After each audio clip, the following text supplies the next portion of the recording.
Commander Elena Torres watched the alien fleet materialize from hyperspace through the viewscreen of the HSS Artemis. 200 vessels, their hulls gleaming with an iridescent sheen that spoke of advanced metallurgy, surrounded her seemingly obsolete medical frigate. The Artemis, with its dulled white exterior and prominent Red Cross symbol, appeared hopelessly outmatched. "Status report," Elena commanded, her voice steady despite the tension filling the bridge. Lieutenant James Wright, their sensor specialist, responded without taking his eyes off his console. "Their weapons are powered up, Commander. Energy signatures suggest quantum phase cannons and graviton torpedoes. They're not even trying to hide their capabilities." Elena allowed herself a small smile. Neither were they, though for very different reasons. The Artemis's exterior projected exactly what humanity wanted their galactic neighbors to see, a primitive vessel from a species still finding its footing among the stars. The main communication screen flickered to life, revealing the alien commander, a towering figure with crystalline features and eyes that seemed to shift color with each movement. "This is High Marshal Vexthor of the Concordiate Fleet. Your vessel has been identified as a potential violation of the Galactic Heritage Preservation Act. Power down your systems and prepare for boarding." Elena raised an eyebrow, maintaining the perfect image of a concerned but slightly confused human captain. "High Marshal, this is Commander Elena Torres of the Human Medical Service ship Artemis. We're on a diplomatic mission to deliver medical supplies to the Centauri colonies. I'm afraid I don't understand the violation you're referring to." Vexthor's crystalline features arranged themselves into what Elena recognized as a condescending smile. "Your vessel, Commander, is utilizing outdated propulsion and navigation systems that pose a risk to modern space lanes. Such primitive technology must be preserved in proper facilities, not allowed to endanger civilized space traffic." Around the bridge, Elena's crew maintained their practiced composure, though she caught the slight twitch of her tactical officer's lips. They'd played this game dozens of times since humanity's official entry into the galactic community 50 years ago. Every encounter reinforced the carefully crafted image of humanity as a young, technologically inferior species. "With all due respect, High Marshal," Elena replied, allowing a hint of pride to color her voice, "the Artemis has served reliably for 30 years. Our systems may not match Concordiate standards, but they're perfectly safe and well-maintained." 30 years. Vexthor's laugh echoed through the speakers. "Commander, my personal shuttle contains more computing power than your entire vessel. Those plasma conduits you call engines belong in a museum, not in active service. This is your final warning, power down your systems, or we will be forced to disable your vessel." Elena made a show of looking worried, glancing at her crew as if seeking guidance. In reality, she was following a carefully choreographed protocol. "High Marshal, please. We're carrying vital medical supplies. Surely we can dash." The ship shuddered as the first warning shot passed across their bow. Elena had to admire the precision. It was clearly intended to frighten rather than damage. "Sir," Lieutenant Wright reported, his voice carrying just the right amount of fear, "they're powering up their main weapons arrays. Multiple target locks detected." Elena stood from her command chair, straightening her uniform. "High Marshal, I must protest this aggressive action against a medical vessel. This is a violation of multiple galactic conventions." "Your protests are noted, Commander," Vexthor replied dismissively. "But we cannot allow such dangerous antiquities to remain in operation. Stand down, or we will open fire." Elena took a deep breath, making a show of resignation. "Very well, High Marshal. You leave us no choice." She made a cutting motion across her throat, and her communications officer ended the transmission. "All hands," Elena announced shipwide, dropping the facade of the worried medical ship commander, "initialize Protocol Lazarus. Tactical, bring our true systems online. Engineering, prepare for full metamorphosis. Let's show our friends out there why humanity learned to hide its teeth behind a gentle smile." The bridge crew moved with practiced efficiency, their earlier pretense of uncertainty replaced by confident precision. Beneath the Artemis's weathered exterior, systems that had laid dormant hummed to life. Quantum processors that had been masquerading as simple navigation computers began their boot sequences. Metamaterial armor that had been disguised as basic hull plating started its transformation. High Marshal Vexthor is hailing us again, reported Communications Officer Maya Chen. Let him wait, Elena commanded, watching as her ship awakened from its carefully maintained slumber. Let's give him something worth talking about first. The Artemis's transformation had begun, and with it, the Concordiate fleet was about to learn why humanity had survived countless wars before reaching the stars. They were about to learn why Earth's children had chosen to hide their true nature behind a mask of technological inferiority. Most importantly, they were about to learn why the galaxy's youngest spacefaring race had never lost a single ship to alien aggression. Elena settled back into her command chair as the first wave of changes rippled through the Artemis's hull. Battle stations, everyone. Let's make this a lesson they'll never forget. The bridge of the Artemis thrummed with barely contained energy as centuries of hidden human innovation prepared to reveal itself. The dull white medical vessel's surface began to ripple like mercury in zero gravity, its true nature emerging from beneath layers of careful deception. Metamorphosis at 30%, Lieutenant Wright announced, his fingers dancing across holographic controls that had materialized from what appeared to be ancient physical buttons. Quantum core stabilizing. Ghost protocol disengaging. Through the view screen, Elena could see the confusion spreading through the Concordiate fleet. Their sensor arrays must have been going haywire as the Artemis shed its disguise. The ship's true form was emerging, sleek, dark, and beautiful in its terrible purpose. They're scanning us with everything they've got, Maya reported from her communications station, now surrounded by floating holographic displays. Their energy readings are spiking. I think we've got them worried. Elena nodded, watching as High Marshal Vexthor's face appeared on the main screen again. The crystalline being's color-shifting eyes had settled into a worried purple hue. What manner of deception is this? He demanded. Your vessel, it's impossible. High Marshal, Elena replied calmly, let me tell you a story about humanity. When we first reached for the stars, we found the wreckage of countless civilizations who had destroyed themselves with their own technology. We learned from their mistakes. We learned to hide. Around her, the Artemis continued its transformation. Panels that had appeared to be simple hull plating unfolded into arrays of quantum-locked weapon systems. The medical cross symbol on the hull dissolved into a cascade of nanites that reformed into intricate patterns of energy-focusing crystals. You see, Elena continued, humanity never stopped advancing. We simply chose to advance in secret. Every primitive human vessel you've encountered in the past 50 years has been a wolf in sheep's clothing. We've been watching, learning, and preparing, not for war, but for survival.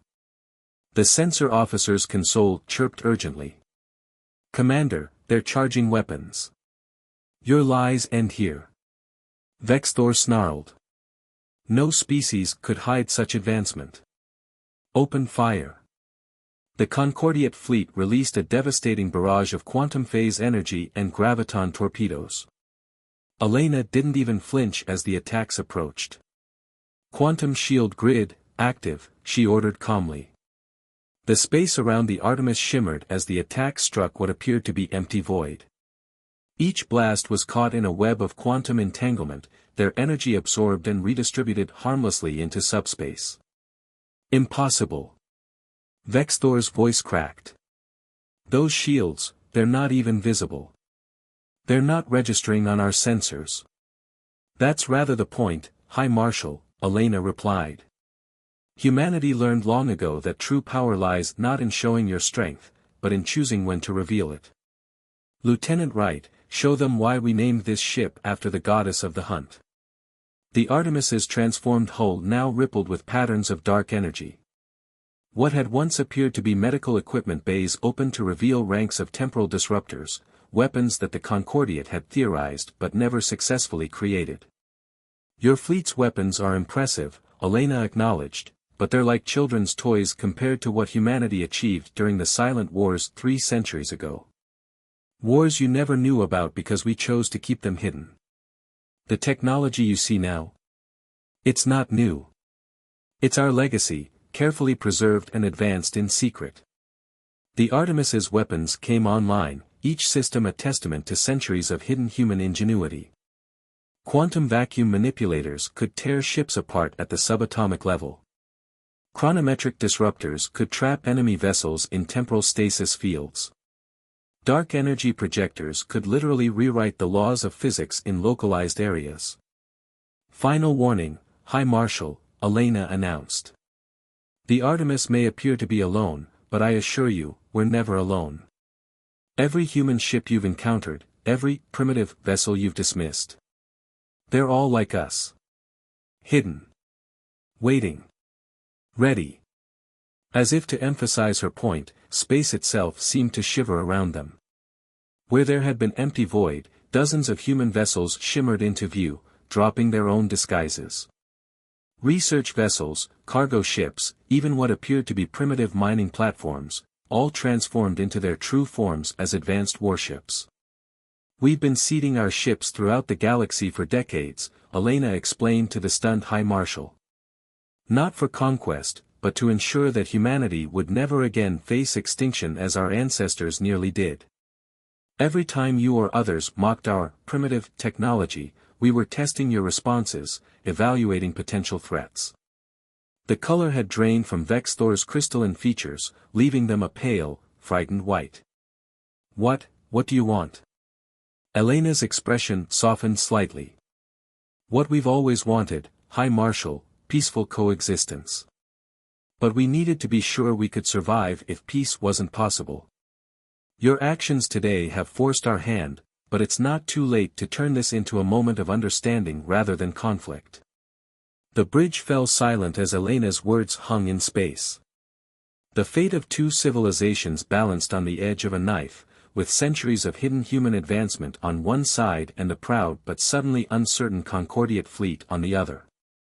The next few moments would determine whether humanity's great deception would end in war or wisdom. Elena could only hope that the High Marshal was wise enough to choose the latter. High Marshal Vex Thor's response came not in words but in action. A brilliant surge of energy erupted from his flagship's bow, followed by a cascade of weapons fire from his support vessels.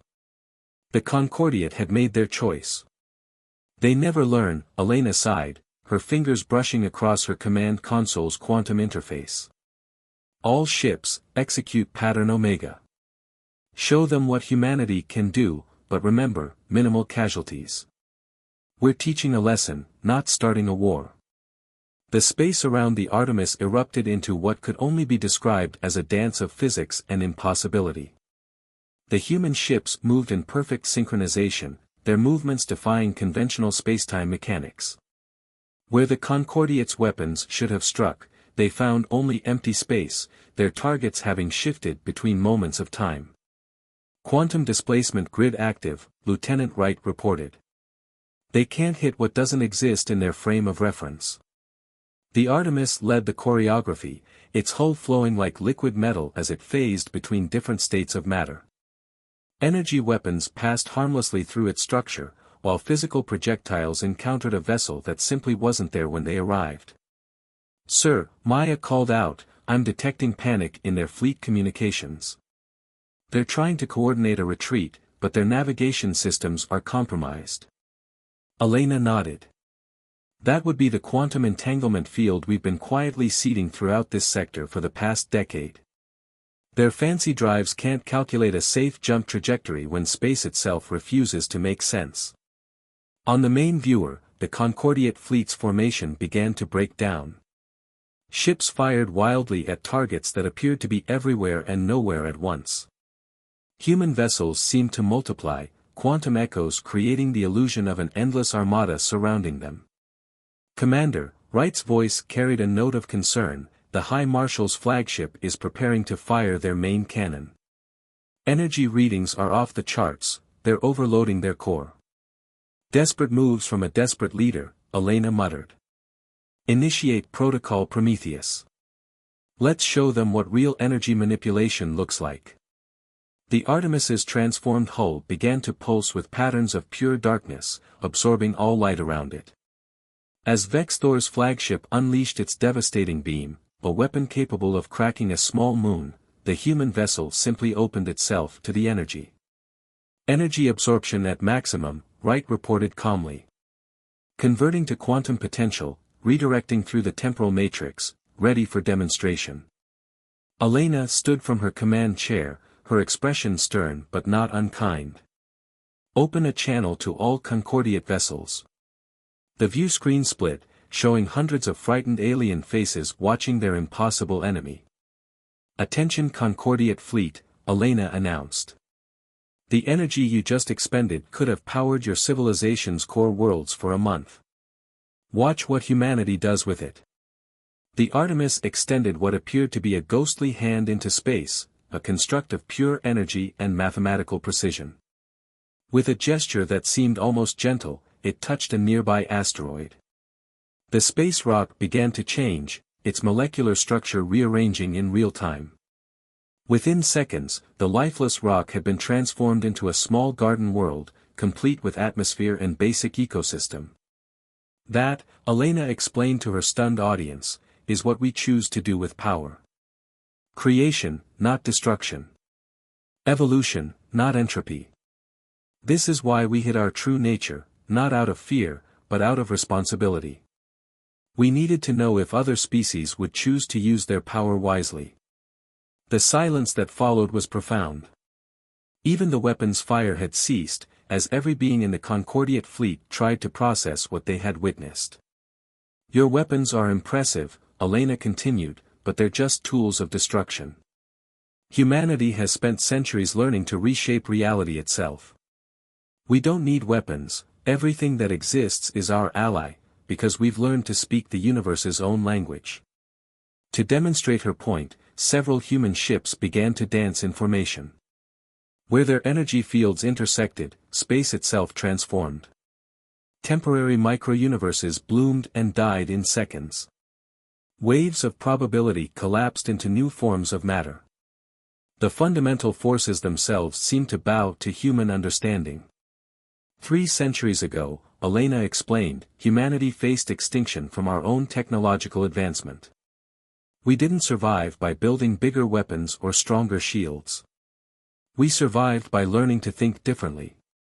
By understanding that true power comes not from domination, but from harmony with the deepest laws of existence.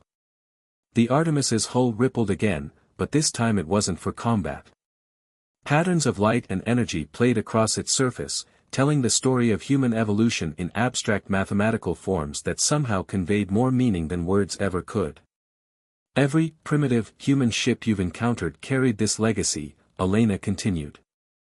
We hid our advancement not out of shame, but out of wisdom. We needed to know who would respect even a seemingly weaker species, and who would choose the path of arrogance and aggression. She paused, letting her words sink in. High Marshal, your fleet has failed this test spectacularly. But it's not too late to learn from this moment. Power without wisdom is nothing but an invitation to destruction. Humanity learned this lesson the hard way. The question is, what will the Concordiate learn from today? The silence that followed Elena's demonstration lasted for what felt like an eternity. The newly created garden world spun quietly in space, a testament to humanity's mastery over matter and energy. Finally, High Marshal Vex-Thor's voice cracked across the communication channels, carrying a weight of realization that seemed to age him centuries in moments.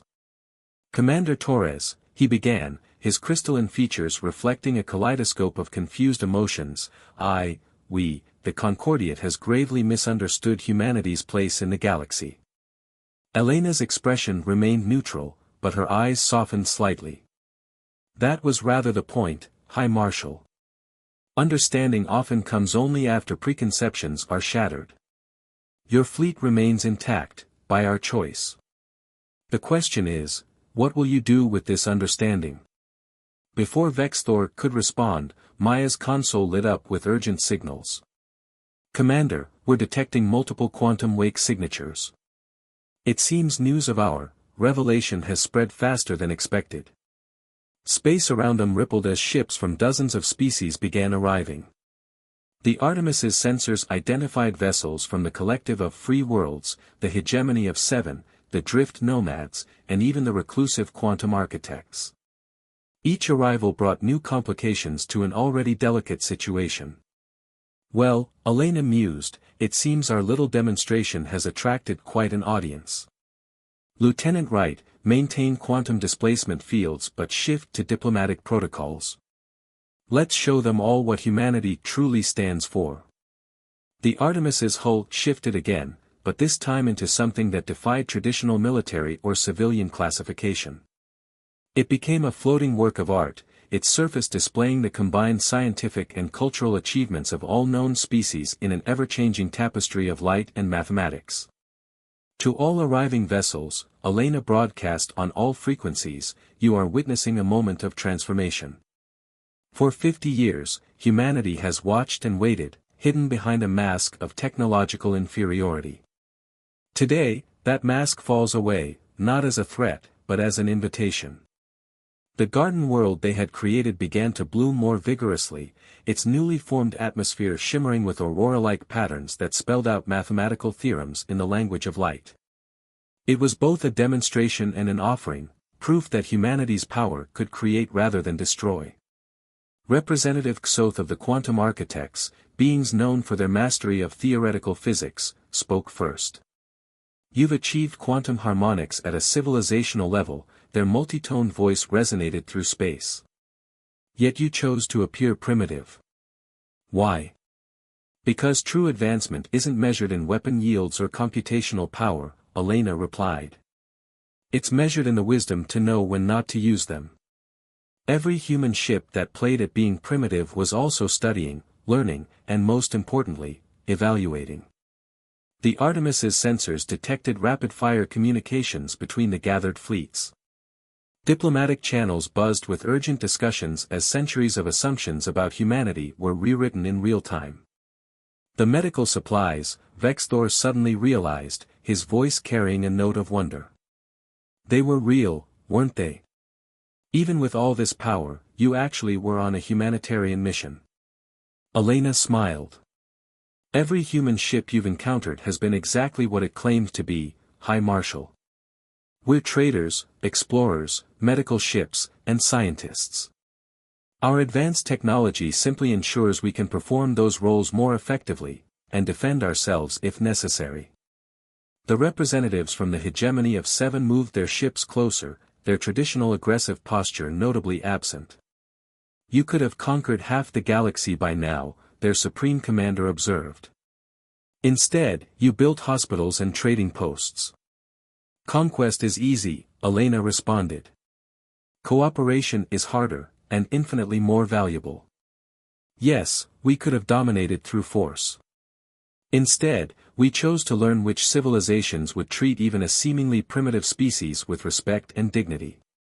Maya's console chimed again. Commander, we're receiving requests for diplomatic dialogue from 27 different species. The Galactic Council is convening an emergency session. And, sir, the quantum harmonics from our demonstration are having an interesting effect on local space. Elena nodded, watching as the laws of physics themselves seemed to dance around them. The garden world they had created was evolving at an accelerated rate, its development guided by the combined quantum observations of hundreds of different species watching it grow. Let them watch, Elena commanded. Let them see what's possible when technology serves life rather than dominates it. Lieutenant Wright, initialize the Harmony protocols. The Artemis's hull transformed one final time, becoming a structure that seemed to exist in multiple dimensions simultaneously. It projected a field that allowed the representatives of every species present to perceive reality as humanity had learned to see it, a vast interconnected web of possibilities, where cooperation yielded greater power than conflict ever could. To all gathered representatives, Elena announced, consider this humanity's true first contact. We offer not domination through superior firepower, but partnership in exploring the true frontiers of existence. The question isn't whether humanity is ready to join galactic civilization, it's whether galactic civilization is ready to embrace a new way of thinking about power, progress, and possibility. The garden world bloomed beneath them, its evolution a living testament to what could be achieved when technology served life rather than death. Around them, the gathered fleets began to shift positions, not in preparation for battle, but in unconscious mimicry of the quantum dance they had witnessed. The galaxy was changing, not through force of arms, but through the power of demonstrated wisdom. And humanity, after centuries of hiding their light, was finally ready to help guide that change. 1 month after the revelation that became known as the Artemis moment, Commander Elena Torres stood in the newly constructed Harmony Chamber of the Galactic Council.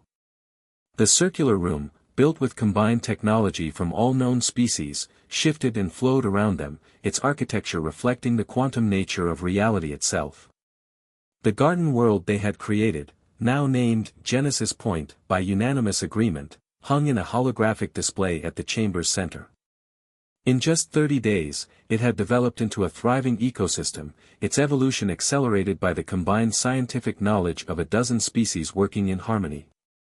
The results are beyond our most optimistic projections, Elena reported to the assembled representatives. When we began our policy of technological concealment 3 centuries ago, we never imagined it would lead to this. Around her, delegates from every major galactic power watched in fascination as data streams showed the unprecedented developments occurring across known space. The revelation of humanity's true capabilities had triggered not an arms race, as some had feared, but a renaissance of cooperative scientific advancement. In the past month alone, Elena continued, the combination of human quantum manipulation techniques with architect probability mathematics has solved 3 supposedly impossible physics problems. The integration of concordiate energy systems with our temporal mechanics has opened up entirely new fields of medical science. High Marshal Vexthor, now serving as the head of the newly formed Technological Integration Council, raised his crystalline hand. Commander Torres, some among our people still struggle to understand. How did humanity advance so far without any other species noticing? Elena smiled, gesturing to the holographic display. It shifted to show hundreds of seemingly primitive human vessels going about their daily routines across the galaxy. By understanding that true advancement isn't always visible. Each of these ships, while performing their stated missions, was also conducting quantum observations that shaped reality itself. We turned our entire civilization into a vast quantum computer, hidden in plain sight. The representative from the Drift Nomads, a species of natural spacefarers, leaned forward. But the deception itself, how did you maintain it across an entire civilization for so long? Because it wasn't deception, not really, Elena explained. Every human ship was exactly what it appeared to be. The medical ships healed, the traders traded, the explorers explored. We simply did it with a deeper understanding of reality's fundamental nature. Our technology wasn't hidden, it was expressed in a different way. The chamber's walls rippled as it processed this information, displaying the concept in mathematical forms that all species present could understand. The quantum nature of human advancement became clear. They hadn't built better machines, they'd learned to work with the universe's own processes. Consider Genesis Point, Elena continued, gesturing to the growing world. We didn't terraform it, we simply helped it remember what it could be. Every atom in existence carries the potential for life. We learned to speak to that potential, to guide rather than force. The quantum architect's representative pulsed with colors of understanding. Your primitive appearance wasn't a mask, it was a test. You were watching to see who would respect life in all its forms, regardless of perceived advancement. Precisely, Elena nodded. And now that test has served its purpose. Humanity is ready to fully join galactic society not as conquerors or subjects, but as partners in understanding the true nature of existence. The chamber hummed with energy as representatives from every species began sharing their own insights and discoveries. The barriers between different scientific traditions began to dissolve as each civilization recognized the value in other perspectives. But perhaps our greatest achievement, Elena concluded, isn't in our technology at all. It's in proving that advancement doesn't have to mean losing our fundamental nature. Every human vessel out there, no matter how sophisticated its quantum systems, still serves the same basic mission: to explore, to help, to connect, to heal. The holographic display shifted one final time, showing the vast network of human ships throughout the galaxy, each one a node in an enormous quantum web of observation and creation. But now, other species' vessels were joining that network, adding their own unique perspectives to the greater whole.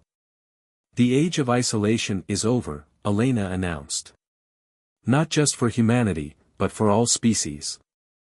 We've proven that the greatest power isn't in weapons or shields, but in the choice to use our advancement for the benefit of all life. The chamber's quantum field resonated with the combined understanding of all present. The walls themselves seemed to pulse with new possibilities as representatives from species that had once been rivals began forming unprecedented alliances. And so, Elena finished, looking out at the assembled delegates. Humanity's greatest deception turns out to be its greatest gift, the understanding that true power lies not in dominating reality, but in learning to dance with it. Above them, Genesis Point continued its evolution, each moment bringing new wonders as multiple species worked together to guide its development. It stood as a living testament to what was possible when advancement served life rather than power, when technology enhanced wisdom rather than replaced it. The galaxy would never be the same. But then, change was the only constant in a quantum universe, and humanity had finally taught the galaxy how to embrace it.